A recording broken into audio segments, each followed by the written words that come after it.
welcome to the programme, sir. We've got a range of topics to work through. First of all, given the Federal Reserve and Chair Jay Powell is in focus later on this afternoon, a man who, of course, you know well, we'd love your reaction to the latest pressure on the Federal Reserve and the daylight, the division within the committee right now, and the daylight between Governor Myron coming out of the White House and everybody else. David, what's your reaction to that as it builds through the summer and as we enter the fall?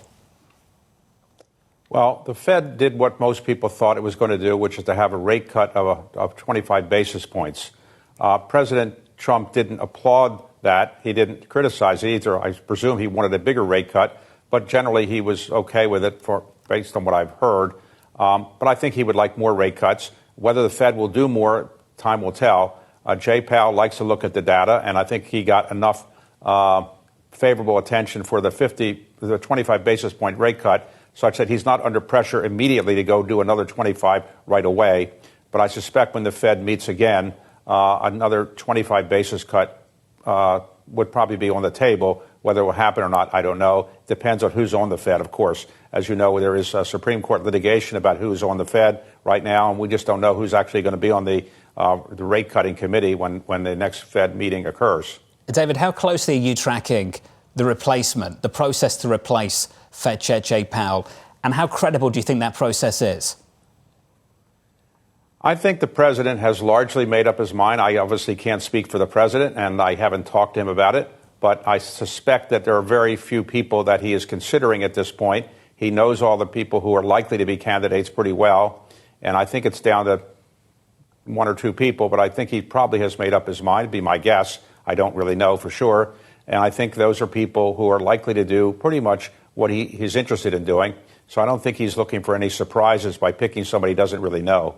David, you're in a wonderful position. And Jay Powell's term is not up until May, and Jay's made it very clear that he wants to stay through the end of that term, which is May of 26, and then he'll be gone, and then you'll have a new chairman. Presumably that person will be confirmed before Jay Powell actually leaves.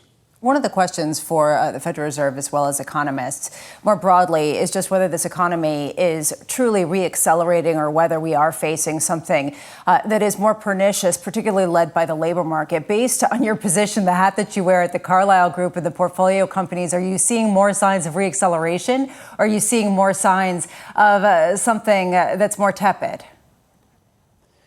The biggest surprise to date is that the impact of the tariffs has not yet been felt in the economy in any meaningful way. When tariffs were imposed, people thought this would produce runaway inflation. It hasn't happened yet. That's in part because the tariffs haven't gone fully into effect, and in part because I think some of the U.S. importers are not passing along the costs.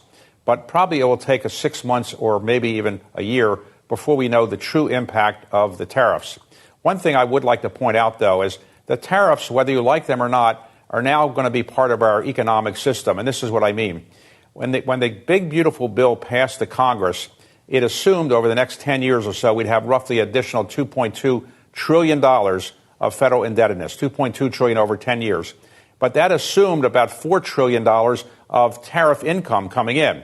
So if the tariffs were to go away, as some people would like them to be going away, you're going to have another $4 trillion of additional federal indebtedness. So we're in a difficult position. If you don't like the tariffs, you've got to come up with some other way to get $4 trillion of revenue into the system where you're going to have a gigantic increase in the debt.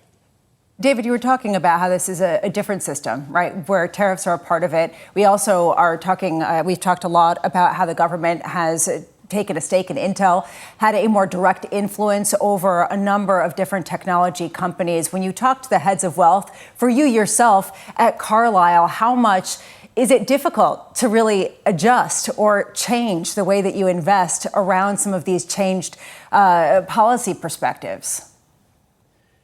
I don't think it's really changed that much because right now, most things that people like Carlyle or Blackstone or Powell or KKR are investing in are not directly affected by what the president is doing. There are a couple of very visible deals that the president has taken, or on behalf of the U.S. government, some stakes in or had some modifications on the deal that was on the table. But generally, I don't think it's had a big impact. Right now, the investing world is in reasonably good shape. Inflation is not a gigantic problem at the moment. U.S. growth seems to be in reasonable shape.